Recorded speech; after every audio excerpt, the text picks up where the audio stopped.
Yeah. Welcome one. Welcome all.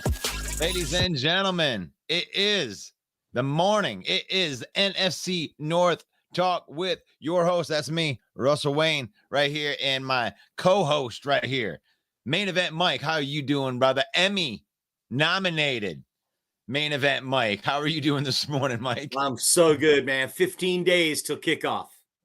Yeah, and we actually get to, this is the last week that we have to talk about a crappy preseason game and then talk about a future preseason crappy game.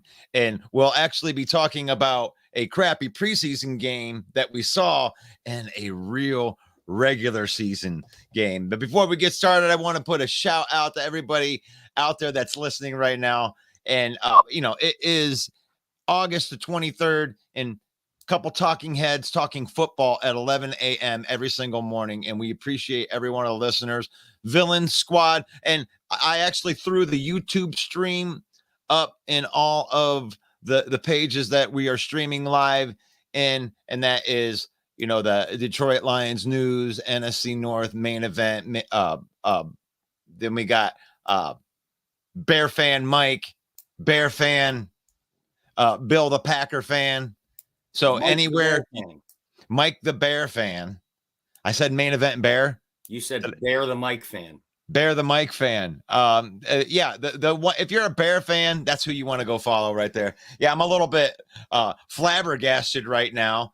But we've had some practices this week, and I wanted to start out with some of the news that Chris Jones was rumored that Chris Jones was going to not be at the first game. You know, he tweeted something out. God, I want to find this thing. I did not get it ready. But give me your thoughts on this Chris Jones rumor. Do you think that he's going to start in week one? I don't. I think this is just smoke. Absolutely. We saw Kyler Murray's agent last year. He set the bar now for how this is done. They threaten, they wash their social media, they put out a cryptic tweet. What happens? Every time, unequivocally, they get paid. And that's what's going to happen here. Chris Jones is going to get paid, and he's going to start week one. Did I freeze? What a great place to freeze. Thank you. Thank you so much, Internet. Yeah, the Internet is doing the Internet stuff right there, but I did throw up that caption right there. Where'd you go? Okay, there you are. Yeah, some really bad storms here in southeastern Michigan that's probably causing some havoc. Yeah, so and here what it was. He says it's out of your hands. It deserves freedom from your mind also. And again, a cryptic tweet, not saying I'm not going to be there. Right? He's being cryptic. He's sending a message to the team. Him and his agent concocted it together. This is the norm now. This is how they do it. And it said week 8. So you don't put any stock into this. Let's see what we got. No. Anybody? No. He says week 8. If you knew how the contracts are structured, every game he doesn't play, he loses big money. And if you add all that up by week 8, he's probably not going to get that anyway out there. This is total smoke. Total smoke. We got Mitch saying good morning. We got Susan saying good morning. Thank you for watching the program. Jason, we want to say good morning to you. Robert says week 8 to hold out, give up 10 million. That's crazy. He said he'd be willing to do it, though. He's got plenty of money. He's not going to do it. No way he does it. No way. His aunties and uncles and grandfather are going to be calling, what are you talking about? He's great. No, $1.3 million per game. Robert. Thank you. There you go. You really think he's going to give that up? No way. Jason MC says skull, which, by the way, stands for so Quezzy's obviously loony. It's like Mexican word of the day. It's the skull acronym of the day. Anything on the skull front right here? You know, I go through and I'm reading. They had a couple of the members of the Vikings. They put out a article in the Viking Age that says potential trade people. They have Jordan Hicks on that list. Andrew Booth Jr. is on that list. TJ Hawkinson is on that list.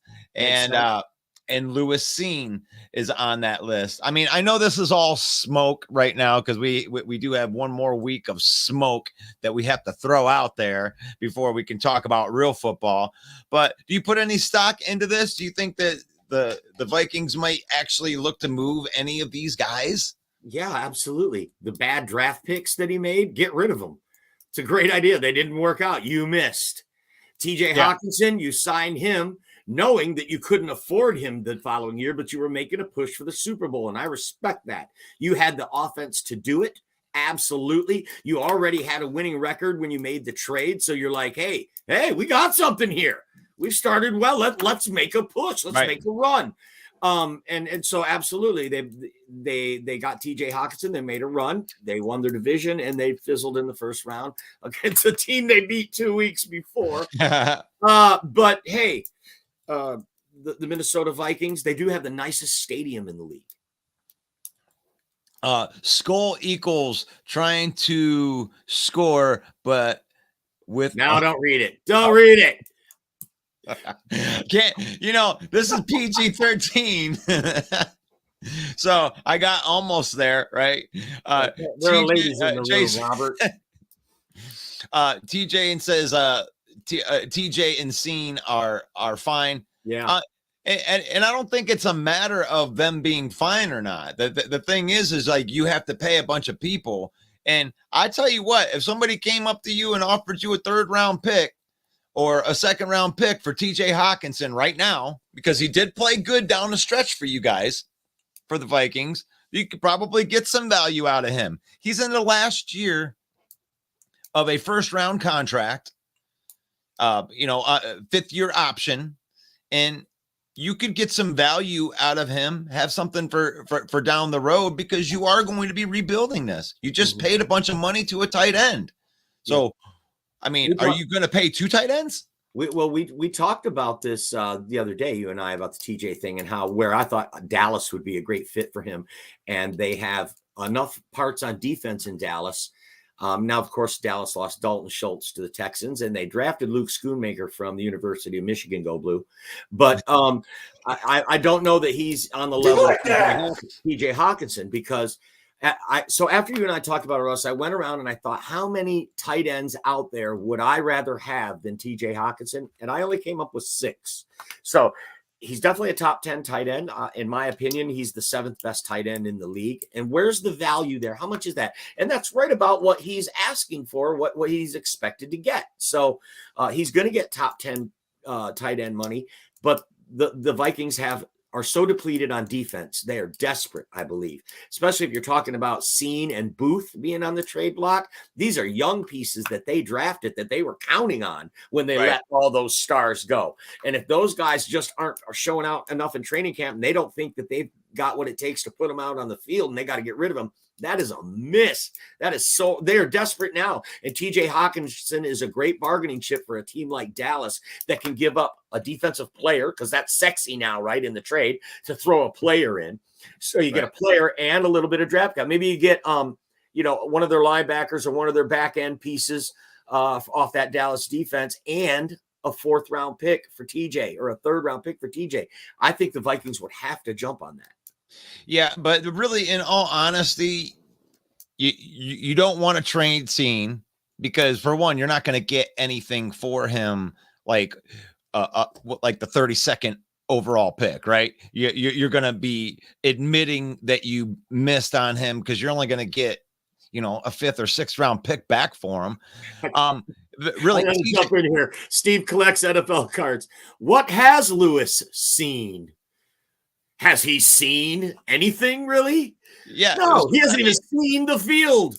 And if you go to the Jameson Williams highlights on YouTube, you will see that he's seen getting cooked over and over.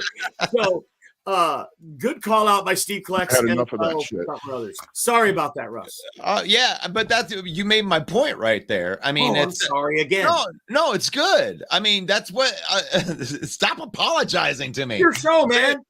Lewis Scene hasn't seen shit. So what is he really going to be worth? I know that they cited him as something, they might be trading him, but you'd be admitting defeat in that, because you're only going to get a 5th, 6th round pick. No one's going to pay any significant draft capital for a guy that's busted on your team. Andrew Booth, no one's going to give any capital for that. You're going to be admitting defeat again. TJ Hawkinson's about the only tradable asset that you have right there. You could actually get something for him, get a little bit back from that trade. You used him for what you thought you were going to use him for. You wouldn't try to make a playoff run. Didn't work out for you. So if you can get anything back, that would be a good thing right there. And I don't blame you for that. Let's get into that. Brenton says David Burkett reported that the Lions are now planning on activating Hendon Hooker sometime this season. I was going to get to that, but you might as well break it out there. Thank you for the comment, Brent.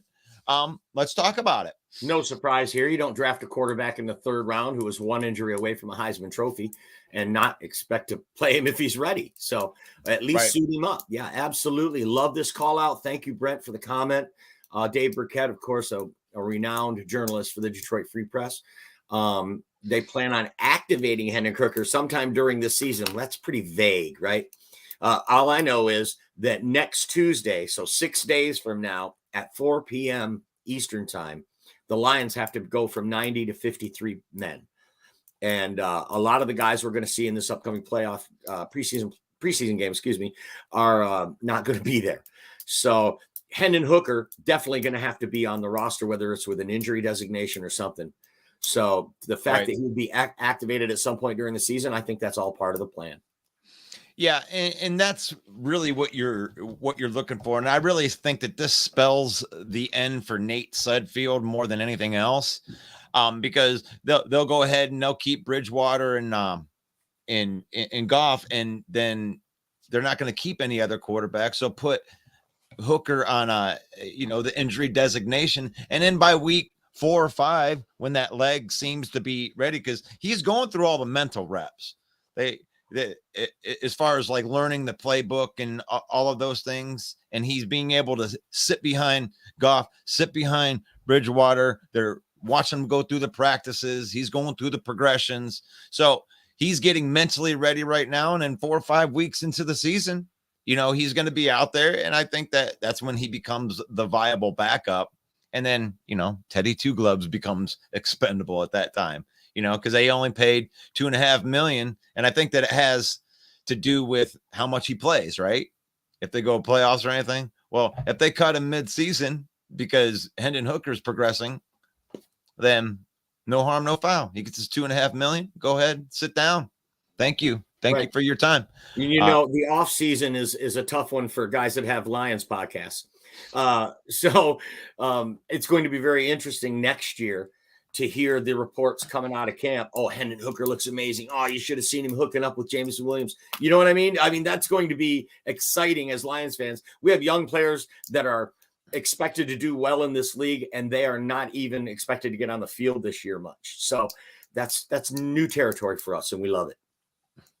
And I love seeing the comment. Will? Will's in the house. Sylvia's in the house. I love that you guys are talking to each other in there. Create a good conversation in the comments right here. That's good. Hello, friends. Go Lions. Hello, Jason. We had one there that said he thinks Chris Jones coming to the Lions. Where's that at? The one behind that. The one right behind that. Oh, there we go. Leo, Chris Jones, welcome to the Detroit Lions. I don't know, man. Yeah, I don't know. I don't want to get into that Chicago Bear fan thing where anybody who's a free agent could be a Bear. And as crazy as it sounds, it's like I like the development of our guys. I mean, I would love to have Chris Jones here, but what it would cost to get him here for one, and draft capital and all that stuff. And then 2, you're going to have to pay him, they're going to have to back the truck up and pay him. And I think they like their guys, man. I like Aleem McNeil. I mean, I like Levi Onwuzurike and Isaiah Buggs. They drafted Broderick Martin. And they drafted Broderick Martin. It's like, it's cool to think of these things, but, when you got a full room, I mean, Chris Jones, shown he's not backing up the truck for a long-term deal. Sorry. That's not how he operates. I love the Chris Jones talent, but not at $20 million in draft capital when you already got a loaded room. Jason says, hello, friends. Jason says the skull chant or warning when you about to crap or soil your pants on live television. Actually, skull comes from the Norwegian word skål, which means cheers. So every time they are going, cheers. Oh my gosh. And here's Steve putting the exact copy and paste message he had in yesterday when he was trying to sell his cards on our show. Oh man. Are Malcolm Rodriguez cards worth anything? I don't know. Was it worth it yesterday to keep them? You've got a few of them, but Steve does sell cards. So if it sounds to me like you might be able to. What about this vintage 70s mini helmet I have? I wonder if that's worth anything. I don't know. We'll have to get Steve to give you the the price point on that. There's probably a book for that. Give us a price point on that, Steve. We need to know how much for this vintage 1970s Detroit Lions helmet. Oh my gosh. So Will says, "Hey guys, he's at the work. He wanted to stop by and say hi." And then he says, "One pride." And then he says, "One pride." And then he says, "You see my comment."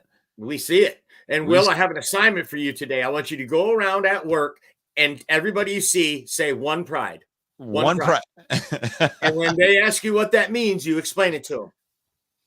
Oh, Robert says, "I'll give you a quarter, Mike." So evidently, for that helmet, you'll only give me a quarter. You like that? I don't know, or maybe I don't know. He might be talking about the Malcolm Rodriguez cars. He's probably like, "Who?" Tape a nickel to it and throw it as far as you can. That's what it's worth.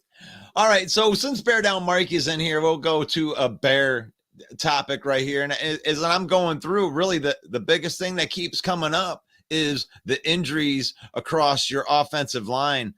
Tremaine Edmonds is back, but the injuries keep on stacking up. And this is from Bears Wire, right? The looks like the SB Nation version of the Bears here. Tariq Cohen looks like he may be on the comeback trail. He got injured in week 3 of the 2020 season, but I mean, I don't know how big of news that is to you. Darnell Wright was leaving practice late with an apparent an ankle injury. Tevin Jenkins is injured. So, I mean, what do you think? Are Bear fan, are you guys freaking out with all these injuries, or are you guys satisfied with the depth behind it? You worried about Justin Fields? What do you think, Mike? Offensive line is hurting, and the regular season hasn't even started yet. Now I hear Darnell Wright. Didn't we just say it yesterday? As long as, God forbid, that the rookie gets hurt, they're really going to be in trouble. And then the next day he gets hurt in practice. So we don't wish injury upon anyone, even the Bears. So that's tragic. It's tragic. I mean, they had so much hopes going into this year, and now they've already got preloaded excuses for next year. Right, and they do have some picks for next year, but that seems to be the common denominator with all the Bear fans. It's like, wow, we got next year's picks. We have all these picks. We have all these picks. They've always had all these picks. And then, you traded your picks for Justin Fields. You traded your picks for Mitch Trubisky.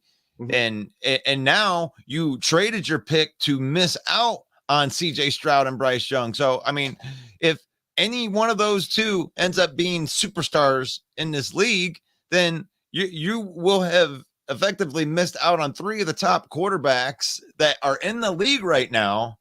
And you're going with Justin Fields. So this is a big deal. If you're missing offensive linemen, Nate Davis, I don't even know if he's even practiced with the first team. He still hasn't practiced. Nope. So Tevin Jenkins injured again. So you have no continuity on your offensive line, and you have the superstar MVP quarterback that's about ready to break out, and now you're left with DJ Moore. And now you're 3 years. Now you're 3 years down the road with Justin Fields, and all you have is next year again. And now it's going to be time to pay him at some point. You're going to have to franchise tag him or pay him or something. So it's not looking good for the Bears with all these injuries on the offensive line. I don't think any team's been hit in one area the way they have. It's really sad, disheartening for them. Now, one thing you can say is next year they're looking good again. Poles has them in position, like you said, a lot of draft capital they got for next year. They also are going to have some salary cap money, and they're going to have the pieces that he put in there this year as well. He was able to get some longer term contracts, not like Brad Holmes, just giving him 1 year deals, right? So he's going to have everything he has now, plus whatever he can add in this offseason. So the Bears are definitely on the rise, and they're going to be looking good next year. And Bear Down Mike says right here that Poles will pick up O-lines to get more depth. I'm not worried. We'll still have some guys. It's really up for them to step up. And you want to push back on that? Well, he's right. You'll have some guys, right? Braxton Jones, is he hurt?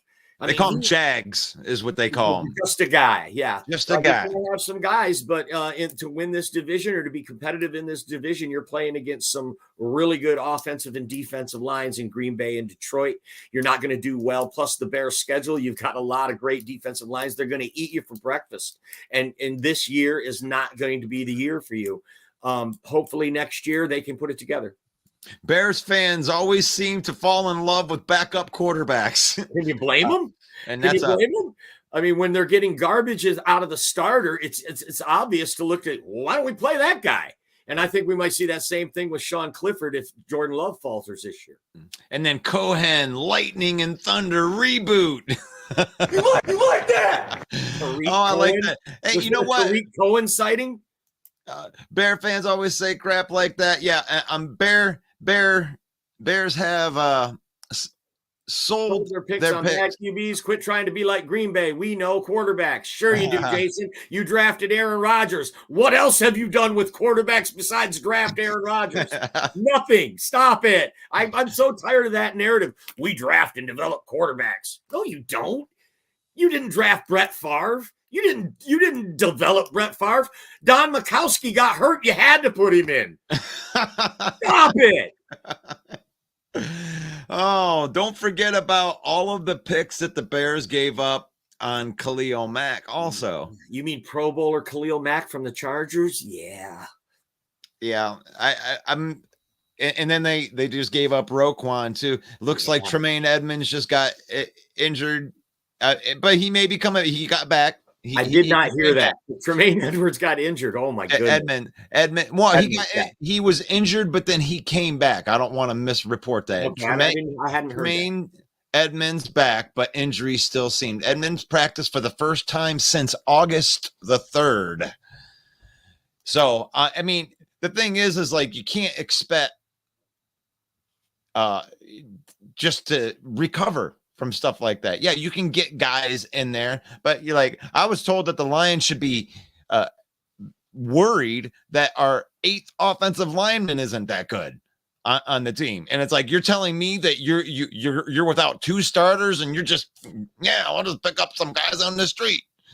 And to be fair, on Jason's point, the Khalil Mack trade was not under Ryan Poles' watch, right? So I really like Ryan Poles. I think the Bears got a guy there that can be GM extraordinaire there, and he might be able to build a winner there just based on the moves that he's made so far. I don't think he's been flawless, but I do like what he's done there. Braxton Jones is not hurt. Okay, thank you, Bear Down Mike. So they got the one guy. It sounds a lot like last year. Braxton Jones, the only guy they had on the line last year. Yep, and he wasn't supposed to be the main guy, and they ended up finding a good offensive lineman because everybody got hurt. He was a late round pick. He was a surprise. That was a good steal for them. Roshni says the O-line going down, so Fields is going to get crucified for running again. Yes. If he doesn't get dead from running again, because I mean, if they don't protect him and he takes hits like he did last year, you're not going to have a quarterback. You ain't going to have to worry about whether he's good or not. He's going to be dead. Right. I think we're going to see the same thing we saw in the preseason. It's my quarterback. Fields was out there. Short passes, safe passes. Let your playmakers get in space and try to make a play. Good morning, Thomas. Good morning, Thomas. Yes. Don't regret getting rid of Khalil Mack. I mean, you got picks for him. I mean, that's the thing is like you get these reboots. It's great to have a lot of picks, but you got to start hitting on them. With the injuries, Mercedes Lewis will get more playing time to help block. Yeah, Mercedes Lewis is a pretty good blocking tight end. Tight end. That's not an interior offensive lineman where, or that's not, I don't know, that it's part of your offensive line, but I don't want to be counting on Mercedes Lewis and his jive Chuck Taylor cleats to protect my quarterback. Yeah, so Bear Down Mike says that Bears are looking at Dalton Reisner. He is the best free agent available. Yeah, I imagine they've got to be looking. And one good thing the Bears have going, they are first in line for the waiver wire, right? They have first right of refusal for there. So the first best cast-off offensive lineman after cuts next Tuesday, the Bears are going to be jumping all over it. Right. Jason says injuries happen on all teams. It matters about the depth that you have in the positions. Chi-Town does not have that. And exactly right, Jason. And that's why it's going to be a tough You like that? Even if they're able to patchwork together a decent line for Justin Fields, when you get into the back half of the season and the season's starting to wear on you and you've got injuries and everybody's dinged up, you've got to have depth to endure that. And the Bears just do not. Good call out. Bears gonna Andrew Luck Fields. Yeah, I mean, Or I like to call it Robert Griffith Fields. So he has to turn shit into gold then. And that's it. That's what you're expecting. Like if you want the Chicago Bears and you're a Bears fan and you want the season to be good, you need some luck and you need some complete turnaround, and a whole bunch of dudes that you didn't expect to be good need to be good. And Rajneesh has a point there. He's got to turn shit into gold. And if you're the guy, then you can do that. Michael Jordan did it, right? I think Brett Favre did it. He had some good pieces on that team, but that team wasn't great. He willed that team to do it. I think we saw Joe Burrow do it in the Super Bowl year. That team wasn't that great. Joe Burrow was that great. So if Justin Fields can be that great, now you take a situation like Philadelphia last year, the team around Jalen Hurts was great and he was great. So I think Justin Fields has the ability to turn shit into gold if he can put it together and learn to hit his receivers downfield. You admitting that Justin's O-line was getting him killed, but say he has to improve his passing numbers. Absolutely. Well, yeah, that the thing is like this is more of an indictment on the way that the team is built than it is on Justin Fields. The thing is like you did build the team around him, and when they say that you're going to get Andrew Luck, that's what they did with Andrew Luck. That's what happens when you draft your quarterback before you put the team around him. Is they get killed, they get gun shy. Sometimes it ruins them. They may have been really good, and it may ruin them because they get their ass kicked. So yeah.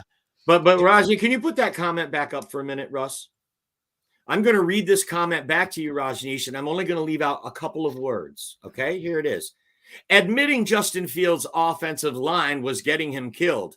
He has to improve his passing numbers. Okay, different spin on it. It's my quarterback. You just answered your own question. Justin Fields can do it, but he's got to hold up his end of it as well. Sure, he doesn't have an offensive line. He's got to make things happen. So what we're just saying, great players will elevate everyone around them, and they will get it done. And if he's not that guy, then you missed by moving up and picking him so high in the draft. And that offensive line for the Bengals was horrific that year. And yet here they are in the Super Bowl. Here they are beating Patrick Mahomes. So, yep. But that defense was not horrific that year. Bear down Mike. To overcome a bad O-line, Justin's passes will need to be quick. Play action will be the best option. Yes, but play action doesn't work unless you have a running game. And with no offensive line, you will not have a running game. That is true. That is very true. So I wanted to get into, there really wasn't much on the Green Bay front when I was looking in there. Well, they're out there boasting they've had the best preseason of any team. Well, they have. They have had the best preseason. That's all I can say. So we have to be transparent and we have to be honest on this show. So what I would say about the Green Bay Packers is there's really nothing bad to report about the Green Bay Packers. They looked good in the preseason. Their team looks good on offense. Jordan Love has looked good against number 2 defenses, and that's all you expect them to do. I'm not even going to knock them for that. Go out there and you play against the people that you need to play against. So the only thing I'll say on the Green Bay Packer end is here they are. Aaron Rodgers changed his preseason stance. That's a slap in the face to the Green Bay Packers. He hasn't played a preseason game in 5 years. So we can talk about that. We got a couple Green Bay Packer fans in there. What do you think?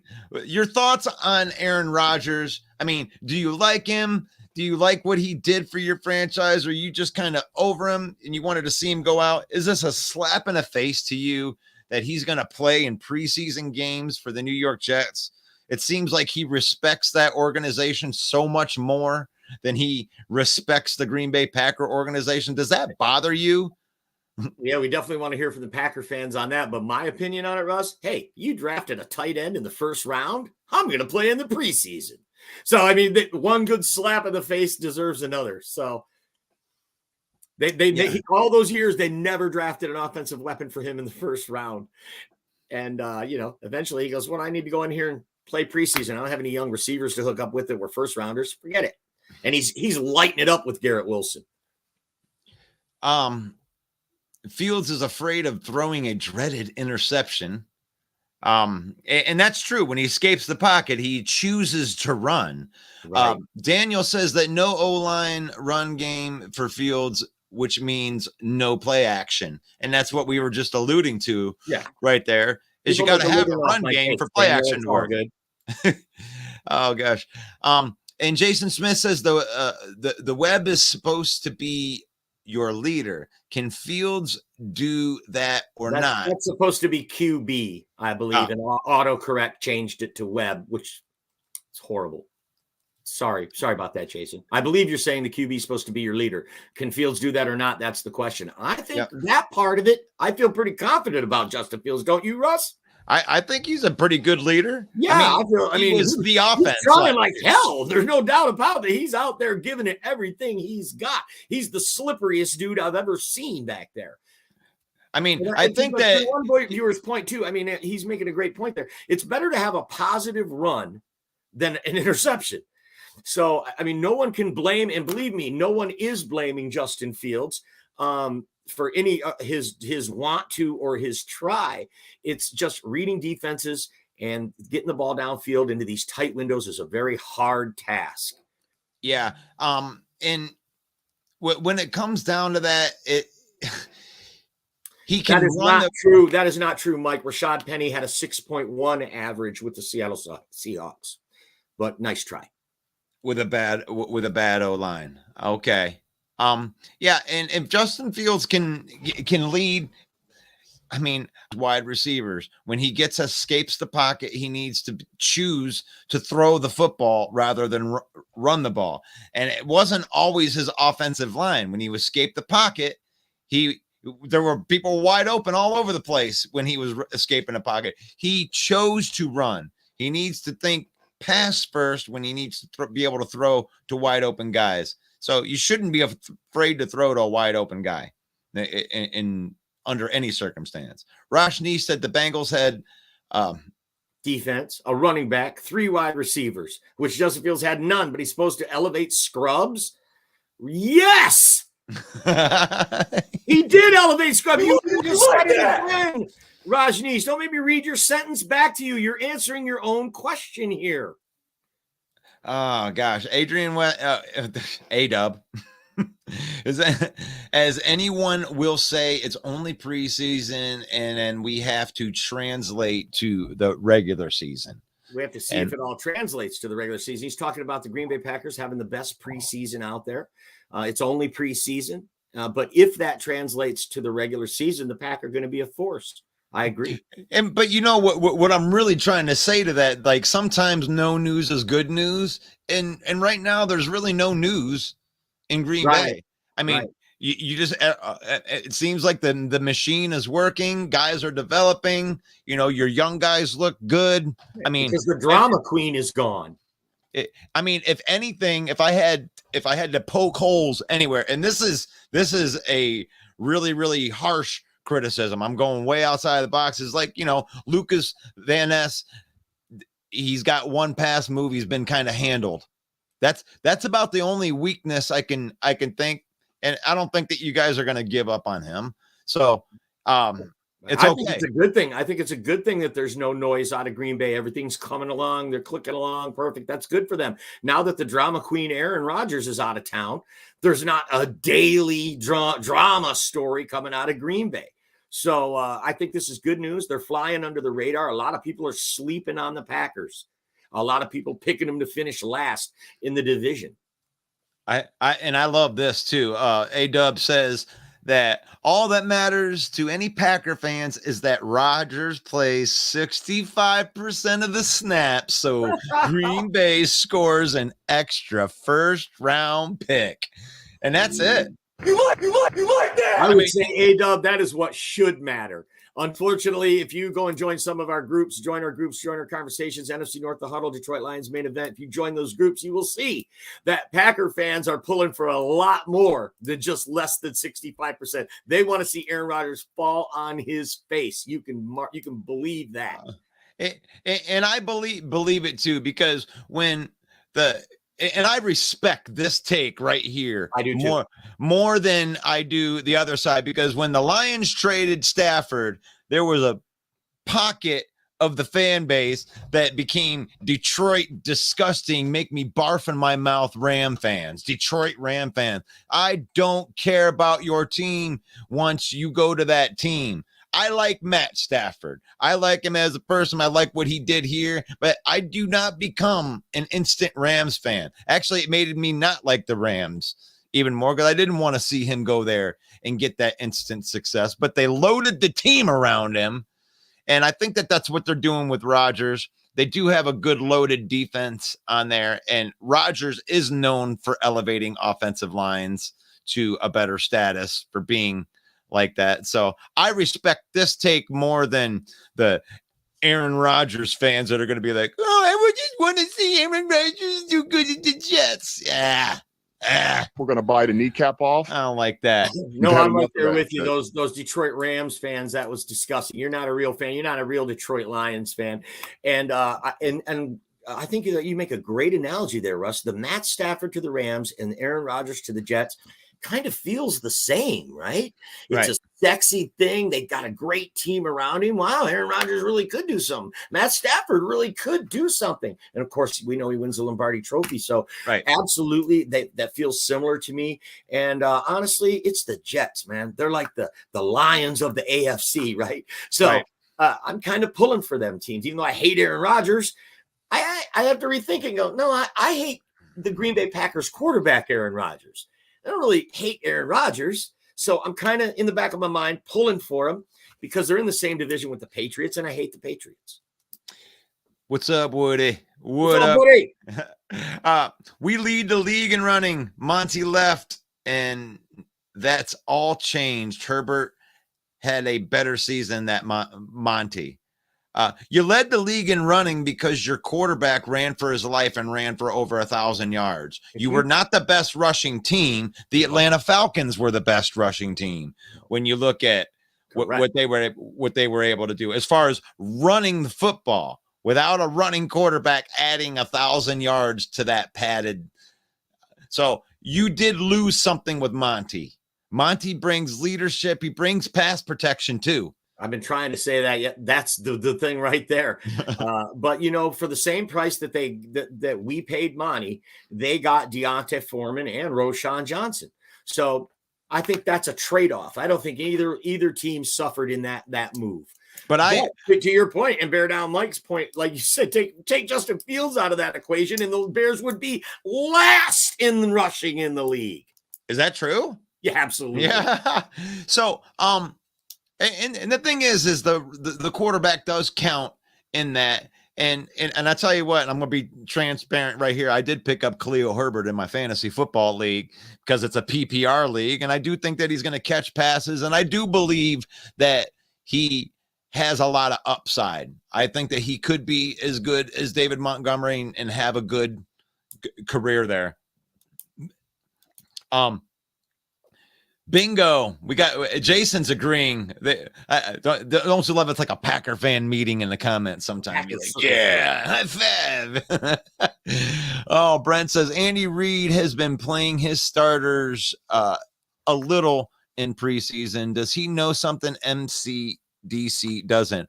Okay, what I'm going to answer that question is the Lions did something yesterday at yesterday's practice that I've never seen the Lions do, which is they did a full padded, full contact. They played a full game, first defense, first against first offense.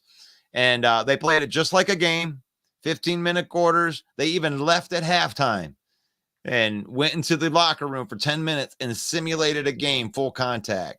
To me, that signifies that Dan Campbell does not plan on showing any of the starters during preseason, as he shouldn't. I don't think that Andy Reid knows something that MCDC doesn't. I think that every team is different when it comes to guys that need to get out there and need to get reps. The Lions have an offensive line that has been together for 4 out of 5 of the pieces has been together for 3 years. Go ahead. It should be noted that Andy Reid is against joint practices, and the Kansas City Chiefs are one of the teams that had no joint practices this year. He's an old school coach. He comes from the old school when they played 5 preseason games, and he continues with his progression the way that he's always done it all these years, where the starters get this many reps. Everything is measured with Andy Reid. So I wouldn't read anything into that he knows something that MCDC doesn't. No, MCDC believes that, and this MCDC thing is kind of cool, right? MCDC believes that these joint practices are more beneficial than the actual preseason games. So when the Lions play Carolina this week, we're not going to see a single starter or even a single player that really matters out on the field. And the thing is like, does he know something that MCDC doesn't? Absolutely. I mean, he's been a coach for a very, very long time. And, but I wouldn't look at it like he has one up on him. It's definitely a different school of thought. And when I look at it just from the outside, I mean, how could it not benefit you to get full reps against different competition at the same thing? I have no idea how that couldn't benefit you more. I have no idea what the logic is of Andy Reid being against joint practices, other than, I don't know, a fight or something. But having live reps against different competition, I can't. Here's one being other than if I'm going to have joint practices with teams, then I'm going to have to go on the road. Andy Reid's older. He doesn't want to go and take on the road. This is training camp. I don't need my team on a plane. I can use that time better in the classroom or on the practice field. So, I mean, there are definitely, like you said, it's 2 schools of thought. Andy Reid just doesn't do joint practices. So I don't think that him playing his starters is significant or in any relation to Dan Campbell not playing his. Well, but to your point right there, I could push back on that just because MCDC, when he does his joint practices, they're at Allen Park. So he would take advantage. He doesn't have to go anywhere. I get to sit in my living room and I get to play against other people. No, we're playing in Carolina this week, and the Lions will travel to Carolina for joint practice. Are we doing joint practice there too? As far as I knew, yeah. Okay. Right? So we had two. So he did his in Allen Park, is what you're saying. Okay. Right. We did our corrected there. So yeah. And the thing is we'll find out, but I think that it is interesting. They actually had the whole game. Jeremy Reisman, not Reisman, one of the guys from Pride of Detroit covered the entire practice game, but they went at it. I mean, it was full contact, full speed, full everything. Wasn't any big injuries or anything like that. Amon-Ra St. Brown didn't play in the game. But he'll be ready by the season. So that's all that I knew. But that's a great comment right there. Thank you for the comment, Brent. For sure. You should know that teams aren't going to show what they really have. You're not going to see what Van Ness really does or really has. Okay. I mean, I get that. But the thing is like you're looking at him. I'm reading the practice reports where he's going up against other players. He just needs to develop pass moves. What Lucas Van Ness is, from what I know, is he is Hercules. He is chiseled out of stone. He is very strong, and he has an amazing bull rush. But the unfortunate thing is, in the NFL, he's going to have to learn a different array of pass rush moves, and not all pass rushers can learn more moves. It's like having a wide receiver that all he is fast. Okay, that's awesome that you're as fast as the fastest people, but you need more than one move to win in the NFL because they will block your awesome bull rush regardless. Not very many people can come in with one move, but maybe he's that guy. And Steve brings a good point. There's not going to be any tape on Lucas Van Ness. So if he's sandbagging a few of these pass rush moves to give himself a leg up, that's probably a good move. Okay. I mean, that can be said by any of the 31 teams. All I can do is go by what I'm saying. And here I am. I had one critique on the Green Bay Packers. I've done nothing but fluff the Green Bay Packers since I've been in here. And this is one critique. And I can't have this one little critique. We got to defend that too. Okay. Awesome. Okay, I'm sorry. The Green Bay Packers are perfect in every single way. All of their draft picks are going to be all pros and studs. Jordan Love is going to be another developed quarterback that is just what we do here in Green Bay. So, come on, guys. Right. What one critique? I had one critique. I can't believe they Am I a drafted hater? Brian Branch.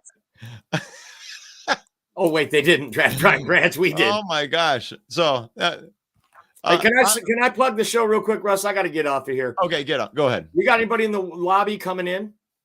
I haven't put the link out. Oh, you haven't put the link out? Oh, okay. No. We can run them through the mud on Mondays because every Monday night it's the NFC North Open Mic, 7 p.m. Eastern Time. Your producer, Russell Wayne, and I'm your host, Main Event Mike, and we host a trash talk session with all 4 NFL NFC North teams are represented, and we talk a little smack. We talk about the season, the off season. Once you join us, and this is not for the faint of heart, people. Okay, leave your thin skin at the door. You might just get your feelings hurt.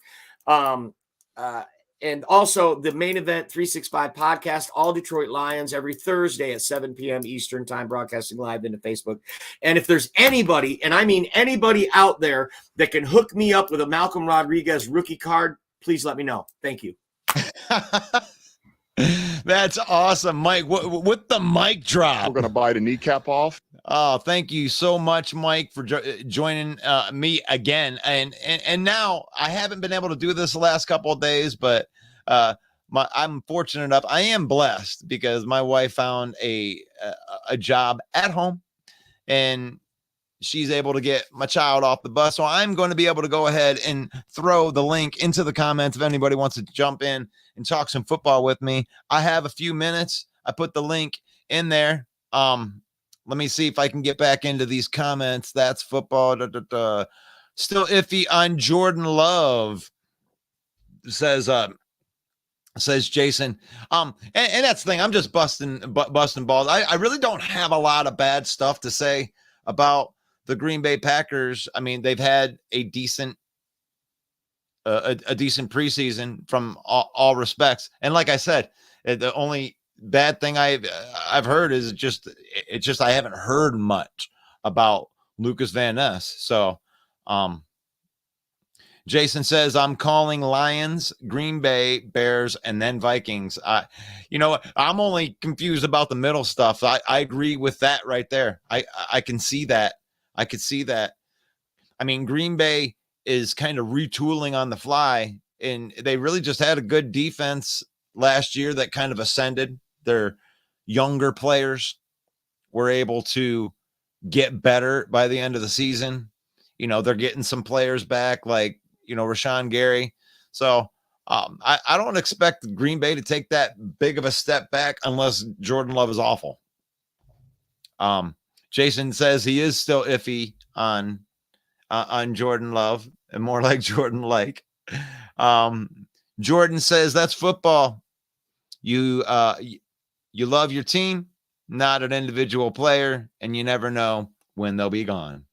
Thank you for the comment, Jordan, right there. And then Bear Down Mike says, no, Mike, Google who led running backs in yards per carry. Khalil Herbert is number 1. And that's yards per catch. Okay. Running game only improved. All the fans that hate on Justin are just afraid of the greatness he can bring. We're not hating on Justin. We're just acknowledging that you're in the same position that you were last year, which is you are lacking offensive line depth. Your prized free agent acquisition, Nate Davis, isn't even practicing with the team yet. You lost Jenkins. You lost your first round draft pick for we don't know how long for it yet. It's just Justin Fields. I don't know how you'll be improved in that area. Khalil Herbert is a good passing. I mean, that was a nice run that he had on that screen pass. So taking nothing away from that.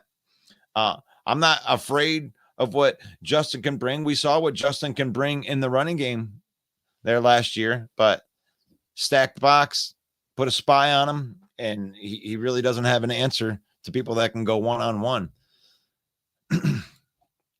So Daniel says that he did deserve the success in my eyes, and he's always will be and was and always will be a Stafford fan. He gave us some good competitive years. Before that, we were the Bears in our quarterback situation. Yeah, Matt Stafford, and actually Matt Stafford and Jared Goff were going through the best quarterbacking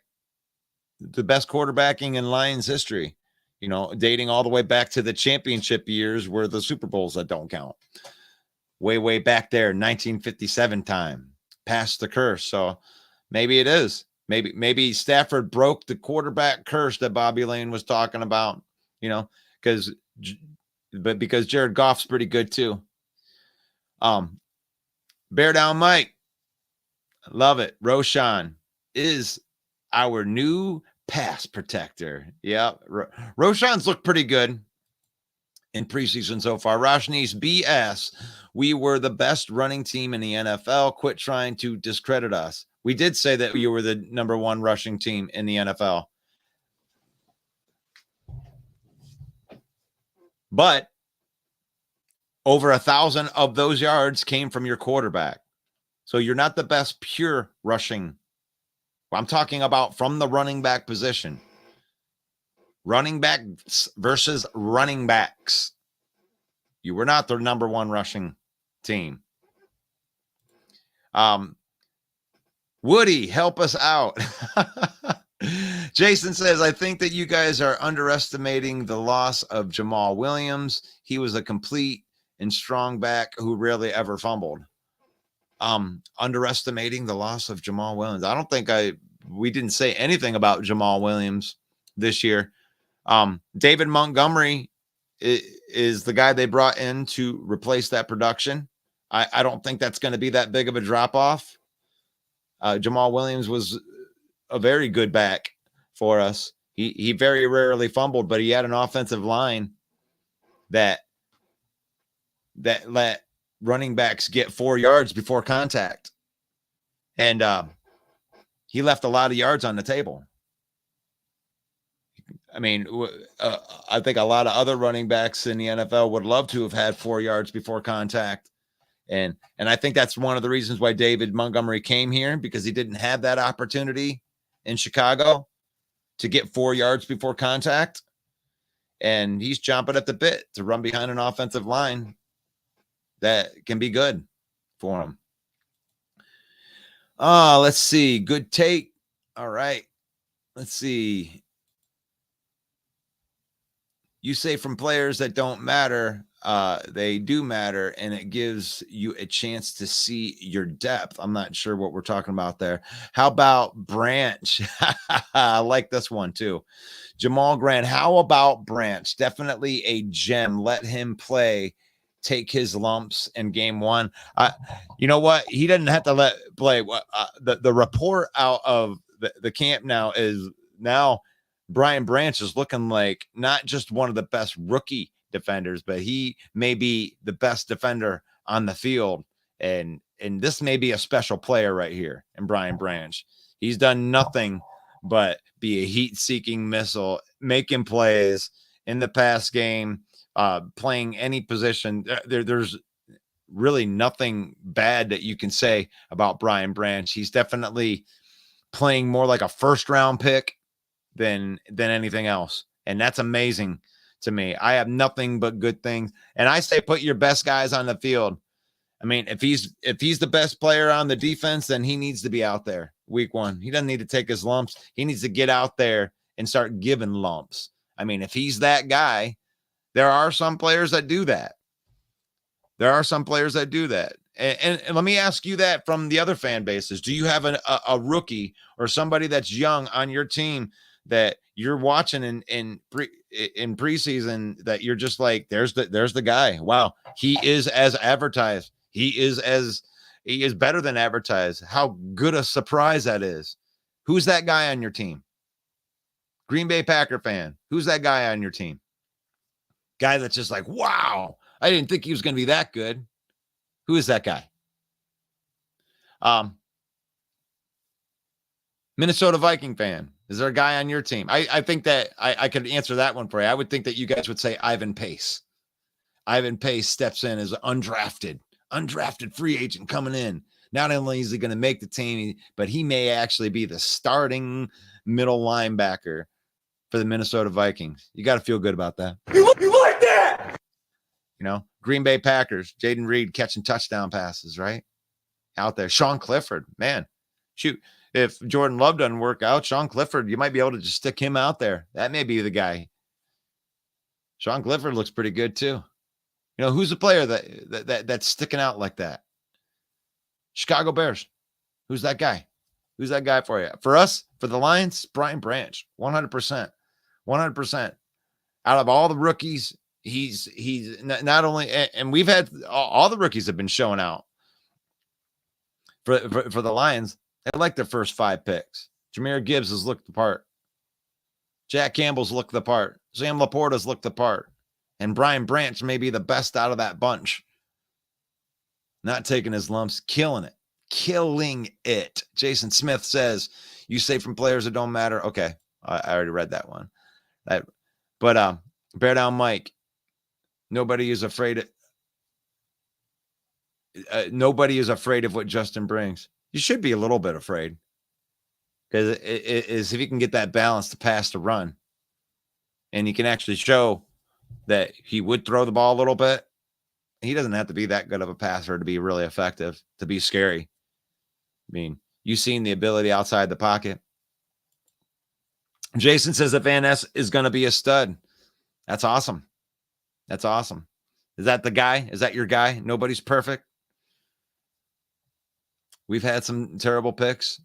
I mean, and the thing is like when you take a chance on somebody like a Van Ness, right? Like, I think that you guys got what Trayvon Walker was last year, right? But you got him at pick, whatever you guys picked at, I think 13 or 14 or something like that, right? But Trayvon Walker had to be the first overall pick because he was a freak. You know, he looked good in gym shorts. So Jacksonville took Trayvon Walker and left the polished pass rusher and Aiden Hutchinson available. Well, the Packers were able to, wait and take a guy like that, all the physical tools that you would ever need, Lucas Van Ness. All the physical tools. Freakish strength. I mean, if he develops a spin move or he develops a couple other moves that he can, full tackles with, I mean, he could be really dangerous. The only knock on him is just he just doesn't have an array of pass rushing move. Well, that's a good thing about the NFL. Is you get NFL coaching, you can have an NFL guy showing him how to do different things and see if he can develop. David, I fear KC will be better prepared for a 3-hour game, but trying this is a good experiment. And I think that comes with the practice. They need live reps. And you want to simulate a game, but yet you don't want to show anything. You don't want to go in and do the injury thing. So, I mean, who knows what the right answer is?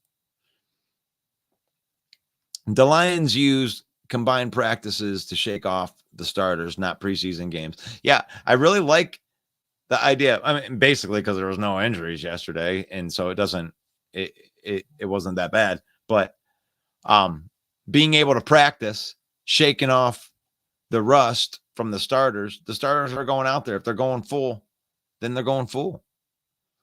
I did throw the link out there for you guys. Let's see. If you guys want to have a conversation, pop on in. I put the link up into the comments. I can put it out there again if you guys want to talk. If not, I'll just talk at the screen for a little bit until I run out of comments here. No one is afraid of Jared Goff. There is a reason. McVay got rid of him. If Jared gets pressured, he crumbles. Now, that's not true at all. Jared Goff was one of the best quarterbacks under pressure in the pocket last year, and you can go and check that out. He wasn't very good at the beginning of the season, But when he is pressured and the read is there, he makes the throw. He was a good quarterback under pressure. You can look back. McVay got rid of him because there were some things that were going on. There were some tweets and some pictures of McVay's girlfriend or wife, or I don't know, some inappropriate things that were going on, and it wasn't the same after that for a full year. For a full year, it wasn't that good. And Goff's been pretty good his whole damn career. And I've went through this. Oh, there's Woody. What's up, Woody? How are you doing today, sir? I'm doing great. Having a conversation with Bear Down Mike here. A little bit about Jared Goff. We went through the Jared Goff thing, and we went back through and I pulled up his stats throughout his whole career in here, and there was only one definite year that we thought was bad, and the other ones were where he was just middle of the pack, average, and he had a couple of really, really good years. So he's been really, really good or average for most of his career. And that was the point I was going to make the Bear Down Mike right there.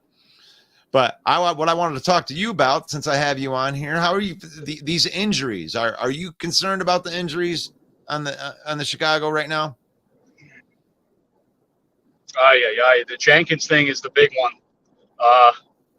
The rumors is that they're moving Cody Whitehair back there, and then Lucas Patrick at center. I would keep Cody Whitehair there, and I want to see what Leatherwood could do. He was a good pick for the Raiders. I wanted him when he was about to get drafted. Big boy, he can move. So that's my opinion. I want to see. I want to see what Leatherwood can do on that offensive line.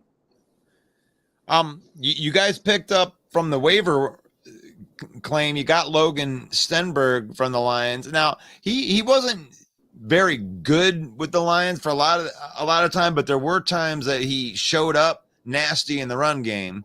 So if you guys are going towards more of a physical type of thing, then that may work out for you. He may be somebody in depth that you could count on. But David Barnett asks, what is our weakest point? And I'm not sure which team you are, but what do you think your weakest point is right now? Offensive line, and while it was the defensive line, I'm still thinking we need another edge rusher. But I like the way Lewis is. He has 3 sacks in the preseason so far, and I thought our defensive line was our weakest point with all our offensive linemen we picked up. But let's see. I'm so full of it, and I'm right. Roshni says you so full of it, and Jason says you absolutely right, Russell. I think that has to be, if Roshni is a Bear fan, so he probably didn't like what I had to say about the realness of, and when you guys call yourself the number one rushing team, I mean, I don't think it's right that I take out every single one of Justin Fields' rushing yards if I'm looking at running backs, but you do take out a good amount of that. And from running the football as a rushing team, handing the ball off, you guys are more in the middle of the pack. And Mike said that it was like just from running backs, you guys were dead last. I don't know if that's true, but I know that Justin Fields adds a lot of the rushing. About the rushing, yeah.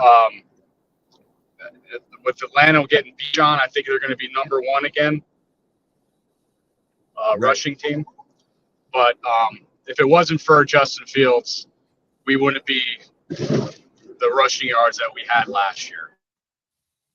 Right. And that's okay. I mean, the thing is like, you do have to count it. And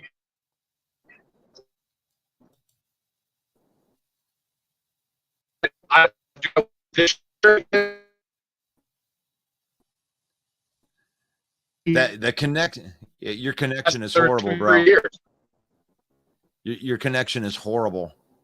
Okay, I'll try again. I'm sorry. That's all right. I mean, I think that there's some storms. There is some storms brewing. What up? What up, Montgomery and Gibbs?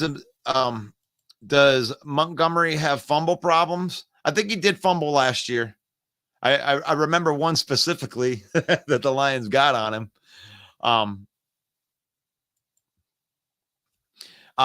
Jamal was amazing, but 2 for 1. Yeah, I mean, the Lions went to upgrade. Jamal Williams is fine. I mean, Jamal Williams is an awesome one-cut runner. But when it comes to, what he can do on the second level, he was just leaving a lot of yards on the table. And Montgomery is one of the better break tackle guys in the NFL. So I do believe that Montgomery, he's a bigger back too. He's like over 220 pounds. He's got, and I didn't know he was that big when we signed him either. So it was one of those things, but he's very elusive for a big back, and he's awesome in pass protection. So I like Jamal, but this is definitely, I mean, Montgomery is definitely an upgrade from how we're going to be using them.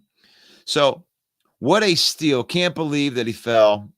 He has a Lynch explosion on contact. It's awesome.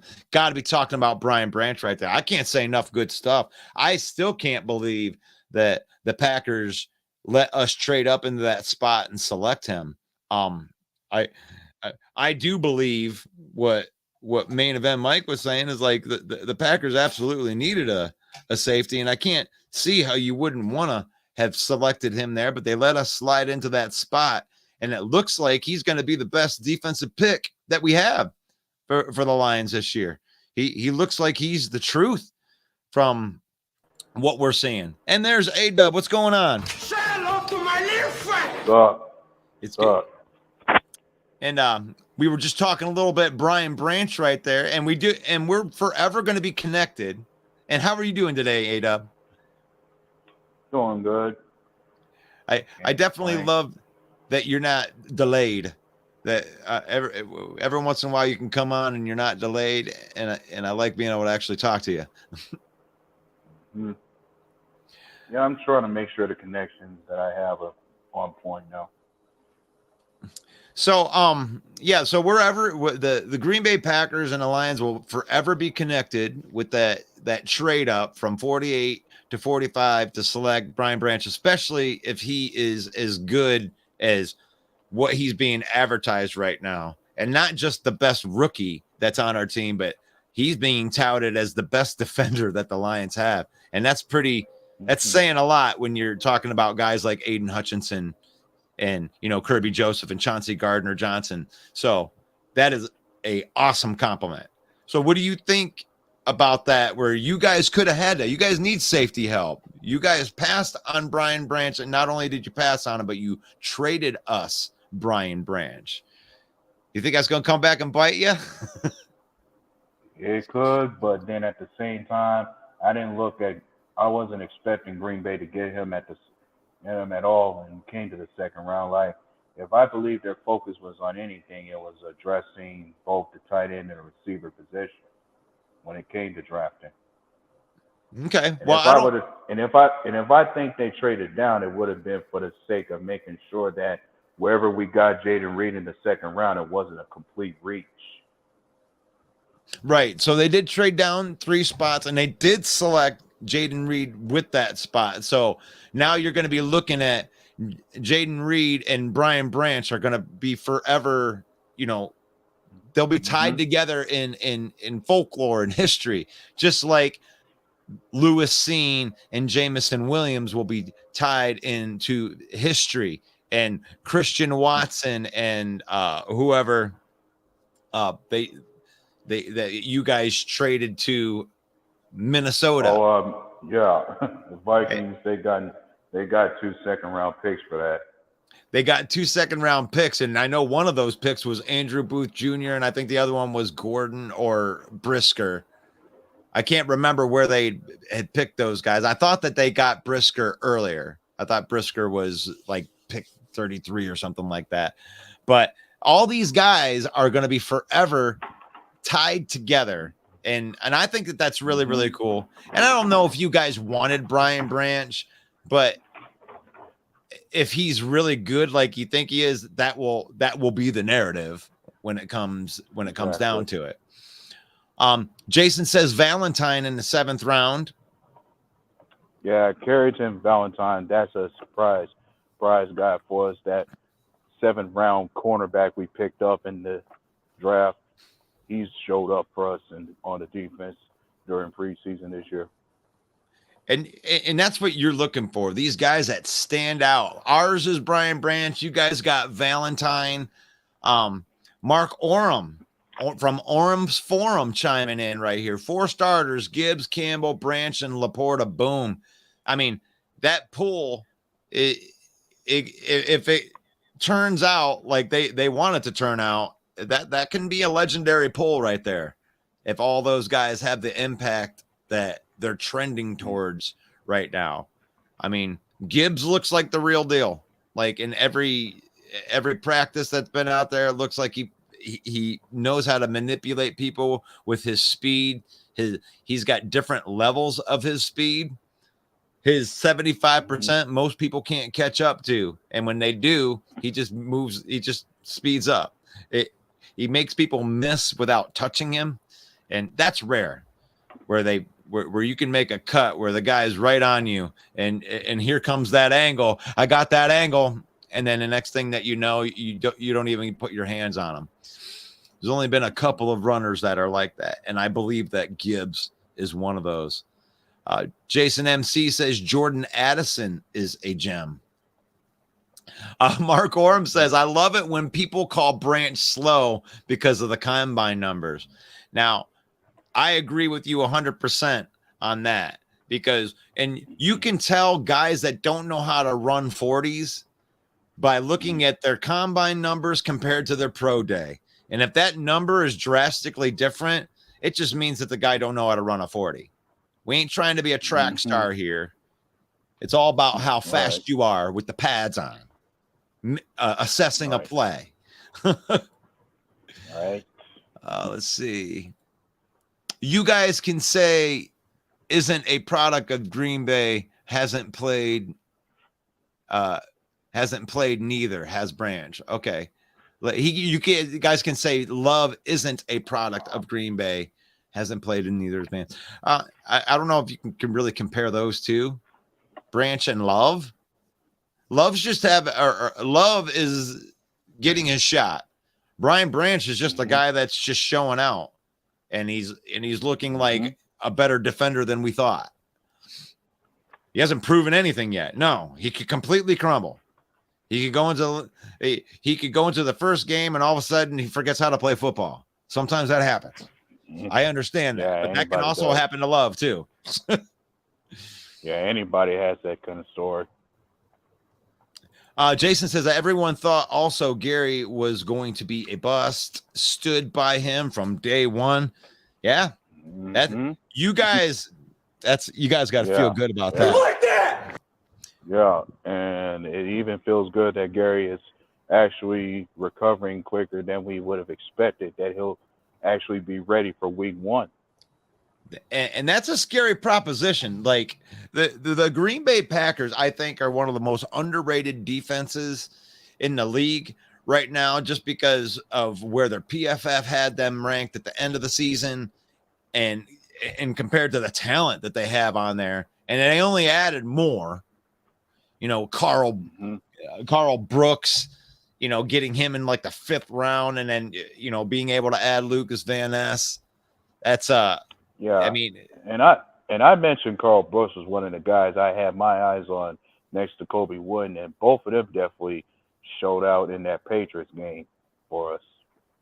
Yeah, I mean, I couldn't believe that you guys got him in the 5th round. I think that he was a 2nd or 3rd round grade. But, there were a bunch of other guys that kind of went out of order. It was kind of weird how the GMs valued them in comparison to, the way the mock drafters did and the way that everything shook out.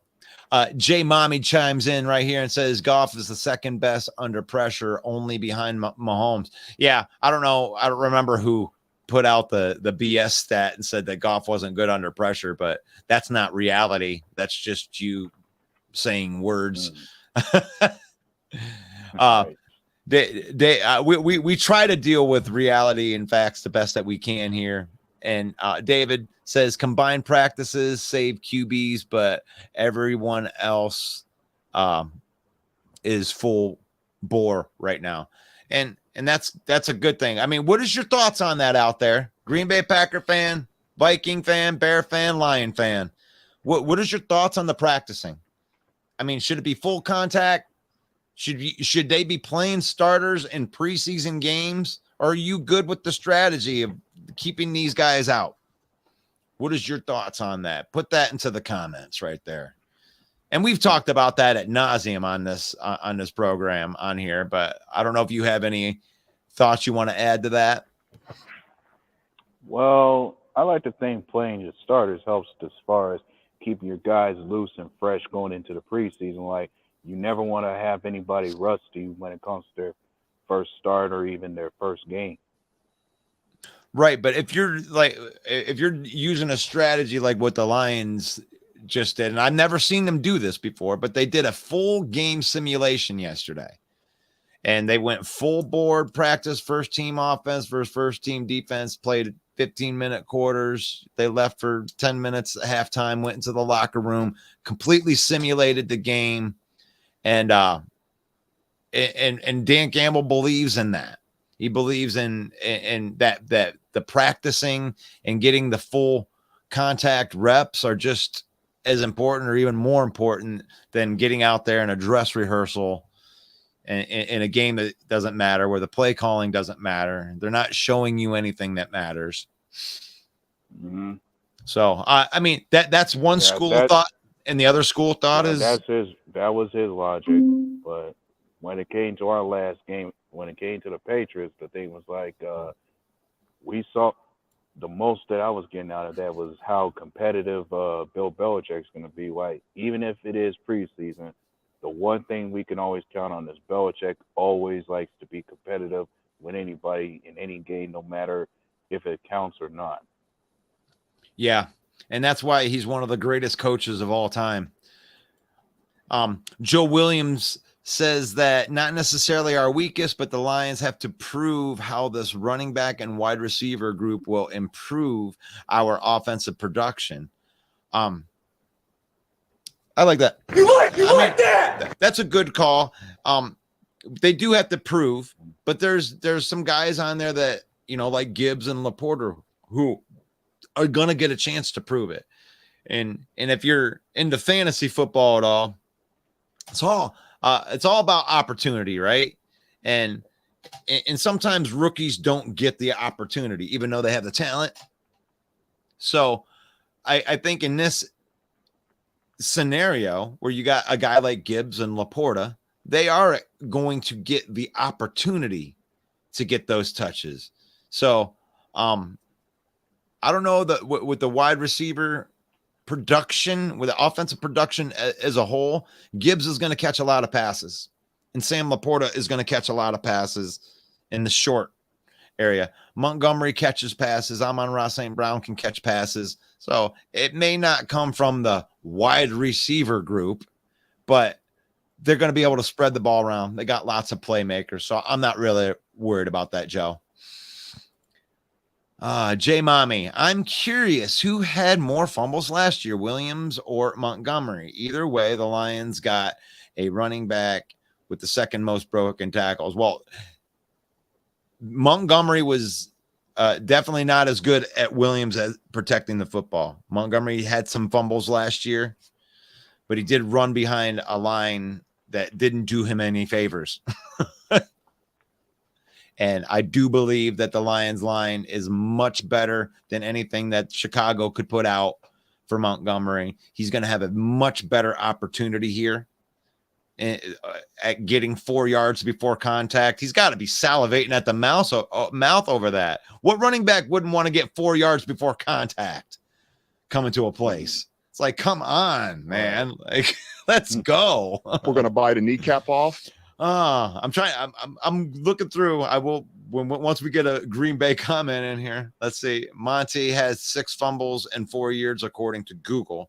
So that's not too bad, I guess. Joe Williams, the Lions offense will depend greatly on Ben Johnson's use of the new offensive playmakers. Yep. You like that? That's a great call. Let's see. I want to find a Bijan Robinson. Yeah. I'm looking for a Packers. All right. Packers are practicing with a chip. Rodgers acting like he left the north side. Oh my gosh. You guys think you're practicing with the chip? Well, my perspective is the team is just going to be young and hungry. Like everybody's going to be all about trying to take their opportunity, take an opportunity and create one for themselves. Like this team pretty much is just starting over as far as a retool, like everybody say. Like the vibe that we have in Green Bay is far different since we let Rodgers walk, which is what I think everybody has mentioned before. I'm coming in here with these. Would you rather have Bijan over Gibbs? I don't know. I mean, honestly, when you're going into the draft, everybody had Bijan as the number 1 running back. So obviously you would want the number 1 running back. But here's the thing, is the Lions had pick 6. So if the Lions wanted Bijan Robinson, they would have drafted Bijan Robinson. But they chose to trade down to 12 instead because they wanted Gibbs. Gibbs was the number 1 running back on the Lions board. They had a chance to get Bijan, and they chose to pass and go with Gibbs. So I don't think that was a strategy to get the second best running back. He came out and said that Gibbs was the number 1 running back on their board, and not necessarily because he's a better running back. It was because of the way that we were going to use him. He is almost like a perfect piece to the last piece to the puzzle that we needed as a skill position. So I don't know. I think that's always the first thing everybody got to think about when it comes to these draft picks that your team goes after is how good of a scheme fit is it going to be? Right. And really Bijan Robinson is a 220-pound running back with great elusiveness. David Montgomery is a 220-pound back with great elusiveness. That's proven in the NFL. Mm-hmm. So I don't think that they passed on Bijan because Bijan or for whatever. I think that they had the guy already that fills that void. We didn't need that player. We needed a player like DeAndre Swift that we could catch, that can catch the ball out of the backfield and that doesn't get injured every 3 games. Mm-hmm. David Barnett says that I love those 4, but the Lions need a wide receiver. And maybe a top end wide receiver, but I don't know. You got Marvin Jones, you got Khalif Raymond, you got Josh Reynolds, and Amon-Ra St. Brown. That's 4 wide receivers. And then you have 2 other pass catchers in Laporta and Gibbs. It's like, I mean, there's only 1 ball, guys. Like, you may not like Marvin Jones and Khalif Raymond. They may not be the sexy picks as number 2 and 3 wide receivers, but they're proven dudes. Khalif Raymond came in and he got a new contract because he's proven it here. He's been something that everybody thought he wouldn't be. Oh, he's just a punt returner. No, he made clutch catches last year. So we may not like the Lions picks at wide receiver, and the outside people may go who or whatever, but they like their room. They got a lot. Every guy in the room can catch the ball and get open. Although they've proven it. Bijan is going to be great for our offense. I think Bijan is going to be great. Oh, but for our offense, I think Gibbs is better to fit our schemes. Yeah, and I believe you like that. That is what they thought. They thought that as well.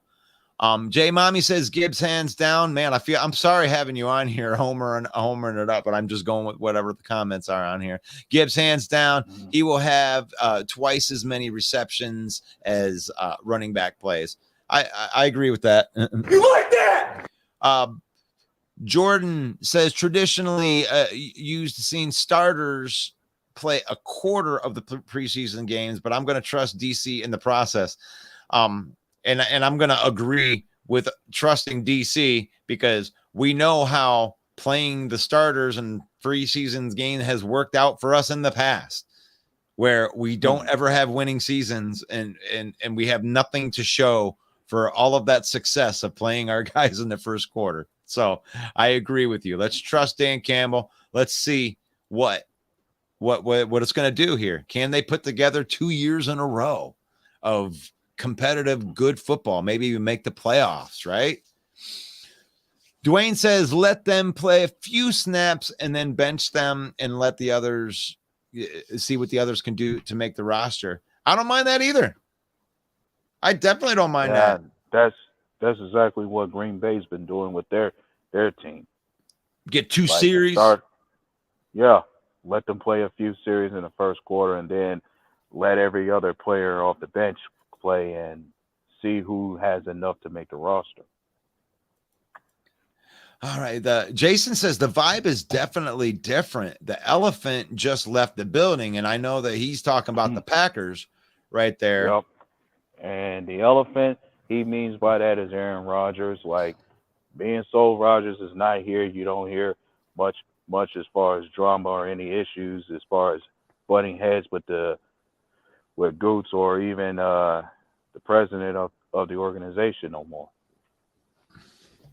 Well, I mean, we are less than 3 weeks away. I mean, really, when it comes to tomorrow, it'll be 2 weeks away from the opening game with the Lions and in the Kansas City Chiefs.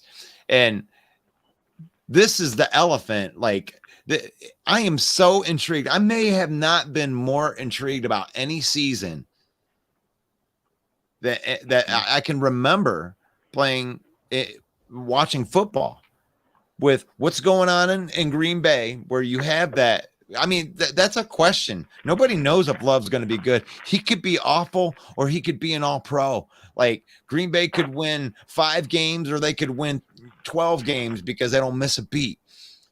Justin Fields, we don't know what that is. There's a lot of hype there. Like, the NFC North is so freaking cool this year. And I'm excited with it. And I can't wait. I mean, opening game, Chicago versus Green Bay. It doesn't get any bigger than that. The two teams with the most questions to answer. I think you guys are going to finish 2-3 in the division.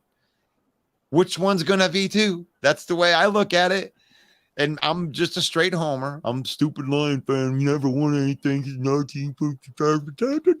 Okay. I believe in my team. And nothing's going to pull me off of that, thinking that we're going to win the division. But who's going to win second place? I think the second place team in the North could go to the playoffs. Playoffs? So this is a playoff spot I think you're competing for, right? Yeah. Kincaid or Laporta? I mean, Laporta. Kincaid or Laporta. I mean, I say Laporta because we took Laporta. The Lions had a chance to take Kincaid, Kincaid went in the first round, didn't he? Yeah, Kincaid went to the Bills in the first. Okay. So would I take Kincaid over Laporta? I mean, going back to it in the pre-draft, if I'm just going by Mel Kiper, yeah. But it looks like, from what Brad Holmes had said, there were 14 guys on his first round grade board, and the way that they look at those things. 14 guys, and they got 4 of those guys that were on that list in the first 2 rounds, with Jack Campbell, Sam Laporta, Brian Branch, and Jahmyr Gibbs. So I don't know. I'm not a football pro. I don't watch bend and watch tape and know about all the ins and outs like, the professionals do. And I don't pretend to do it, but I do listen to a lot of professionals and what they say. And when I'm looking at what Brad Holmes says about their draft class, I can only take these guys at face value because the guy doesn't miss. He doesn't miss on any of his draft picks.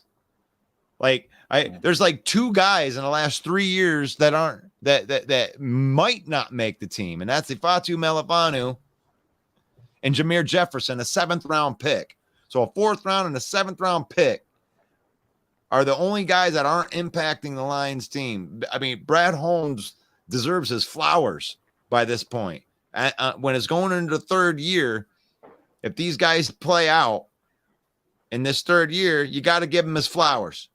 So if he says Sam Laporta is better than Dalton Kincaid, then I'm going to believe Brad Holmes rather than my dumbass opinion.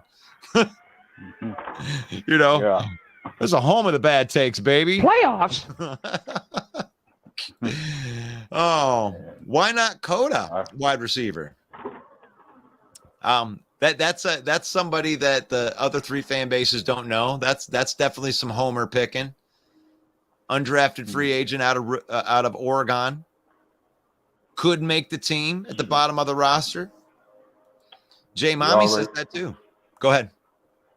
Well, my thing is, I mentioned before, we got an undrafted free agent who's pretty much been showing up now for us that's going to be making our roster. One of the wide receivers that we got out there being Malik Heath. I have heard about that. Before. I have heard him. I was going through all your depth charts, so that the 53-man projections after the second preseason game, and yeah, I do remember seeing his name on there. What do you think of Coda? I didn't know that he was that tall. He knows how to get open and return. Yeah, he showed out.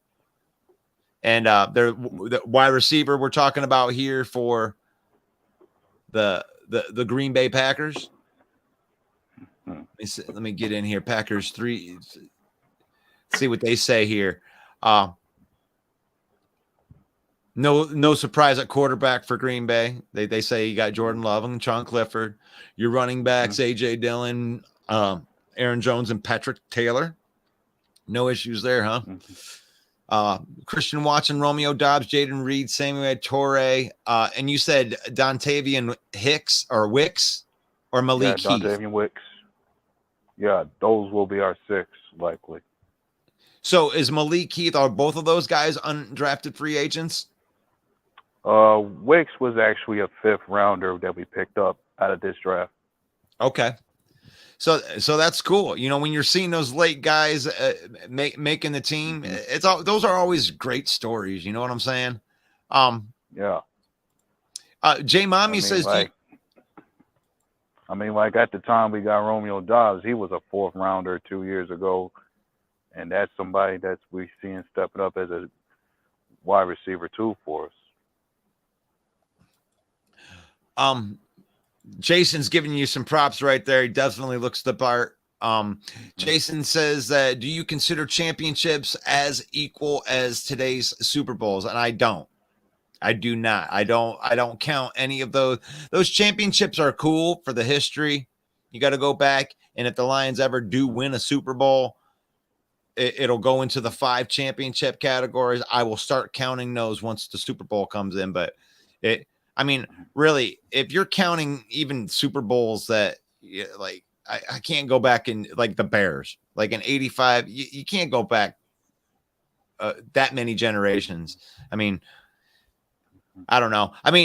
It's fair to count Super Bowl era, I guess. If you get, because you guys got the first 2 Super Bowls, I'm good with counting the entire Super Bowl era, but really it gets really hazy after about 10, 15 years. Like if you're going back, 2000, I'll go back to 2000 and give you some love. Tom Brady is the most dominating guy in the history. We got to watch him play, and he was probably the reason that the Green Bay Packers didn't get their championships. you know, it was just it's tough when you got a guy like Tom Brady, because you're not gonna 7 of them. That dude. Let's go. Dwayne says, "Let's go, Detroit Lions pride. If we be ready, play hard, nose football, play smart, and have fun, and maybe steal a game from Kansas City Chiefs. Let's go. Lots of kneecaps. We got this. Go Detroit Lions." Got some love in there. Going through. Jay Mommy was asking about the Chiefs and saying, you know, do I see the Chiefs having defensive line issues? If Clark doesn't show up and play in week 1, it may be a hard game for the Chiefs to win. Yes. I think that's going to give them major issues if Clark doesn't show up. I think it's going to be a good game if Clark shows up. I do not think the Detroit Lions are going to get laughed out of that game. It is not the same old Lions. And really, it's going to be out there for the whole world to see. So I'm going to have to come on to this show Friday morning after that game, win or lose, and tell you how it is. But I think they're going to play well. I think they're going to at least show the Chiefs that they deserve to be in that game and play well. If anybody's going to beat the Lions this year, it's going to be hard. You're going to be in a dogfight with a defensive line that's 11 deep, maybe 12 deep, depending on how many of the guys they want to keep. But they got some dogs on that defensive line, dude. They got some dogs. I'm not, and this is no homer on the Packers have one of the deeper defensive lines, but the Lions defensive line is deeper with proven guys. When you're talking like Charles Harris, when you're talking like Romeo Okwara, Julian Okwara, James Houston, Aiden Hutchinson, John Kaminsky, Isaiah Buggs. They drafted Broderick Martin, Aleem McNeil. I mean, they just keep coming and coming and coming. And that's what it takes to win deep in playoff runs. That's what it takes deep in the season when injuries start happening. It's the teams that have the depth are the ones that stand out by the end of the season. You can have all the great starters you want in the world, but can you win the Royal Rumble? Can you win the big time fight where it's a 53-man free-for-all? Who has the best team? All right. Malik Heath looks right there. Okay, we got a couple more in here, and then I'm going to let everybody go because we got through the comments right here. I think that the last time an Edge had 3 interceptions in a season until Hutchinson did, the championship era. Yeah, I can't remember a defensive lineman with 3 interceptions. Like, it's amazing that Hutchinson didn't win Rookie of the Year last year when he led all rookies in sacks and interceptions. And a guy that won Defensive Rookie of the Year had less interceptions than Hutchinson. Jason says, did you realize that the Lions have more on the Vikes with your 4 championships? Vikings are zilch in that department. Yeah, if we're counting that, our history is better than the Vikings' history. But yeah, okay. Like, I mean, that was like 100 years ago. Championships are yesterday's Super Bowls. Yeah, I mean, you know what? Like I said, if they win a Super Bowl, then I can go back and acknowledge some of that history. But you got to be relevant now. It's kind of like the NFC North. Like, I argue the Lions have never won the NFC North. They've never won it. Well, they did. They won it. No, they didn't win it. That was called the Central in that at that time. At a time, especially at a time when Tampa Bay was a part of the division. Yeah, and how pathetic is that? If you're going to count that, if you're a Lion fan, and I'm going to challenge Lion fan here because I pride myself on trying not to be as much of a homer as I can be. But when you look back, that the Tampa Bay Buccaneers won the Central in a more recent fashion than the Lions did. And they don't even play in our division. How can we count that when there's a team that's not even in that division that's won it before we had? Stop. We need to win the North for the first time ever as the NFC North. That's what the Lions need to do. And then some of the rhetoric. Why won't anyone give the Lions respect? Well, it's because we haven't won anything. It's okay. We haven't won anything. Let that roll right off your shoulder. That doesn't mean anything to this year. History means nothing. History means something to do with what Dan Campbell and Brad Holmes has brought. And Dan Campbell has brought a 2-2 record versus the Chicago Bears, a 2-2 record versus the Minnesota Vikings, and a 3-1 record versus the Green Bay Packers. That's all that matters is recent history. That's all that matters. Mm-hmm. The old NFC Central, right. So, and that's where we're at. You know, we're in the last week of the smack talking phase, A-Dub. Like next week, we're going to be able to talk about a real football game, like a real football game for everybody's teams. We're going to talk about the 53-man rosters. Who's going to make it? Who's in? Who's out? Mm-hmm. Yeah. Oh, Plenty to look forward to. Plenty to look forward to. Do you got any parting shots right here before I let these guys go? Yeah, looking forward to the final preseason game, and let us see how far everybody goes from here. That's right. I've had a fun time talking today. Russell Wayne, that is me. Don't forget about every single Monday night is the open mic. Bring your best trash talk. Leave your feelings at home. We're going to get a little bit nasty in there sometimes.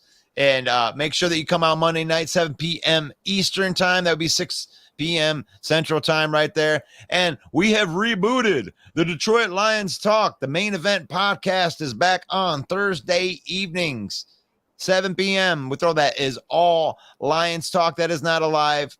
We'll do it live sometimes, but that is a recorded one that we're going to put out at 7 p.m. You can get that Apple, Spotify, all of your spots right there. So from Russell Wayne and A-Dub right here, this has been the NFC North open mic. And gosh, man, thank you. We're streaming live into the Detroit Lions news, NFC North main event. Mike the Bear fan, Bill the Packer fan, thank you guys so much for allowing us to broadcast into your platforms and making us one of your listens every single day at 11 a.m. with NFC North Talk with Russell Wayne. God bless each and every one of you. Be blessed today. Get some shit done. And we'll see you tomorrow morning. Peace.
It's not fair. They were so happy. It's not gonna be okay. What's going on, Russell Wayne and the Main Event 365 Network? This is Jason Kabinda from the Detroit Lions. Here to give y'all a shout out, man. We appreciate all the support, man. Know you guys are big fans. Know that you guys are rooting for us to take the North this year, and we're going to do just that, man. Appreciate you guys so much. Just want to give y'all a shout out. Y'all have a great day.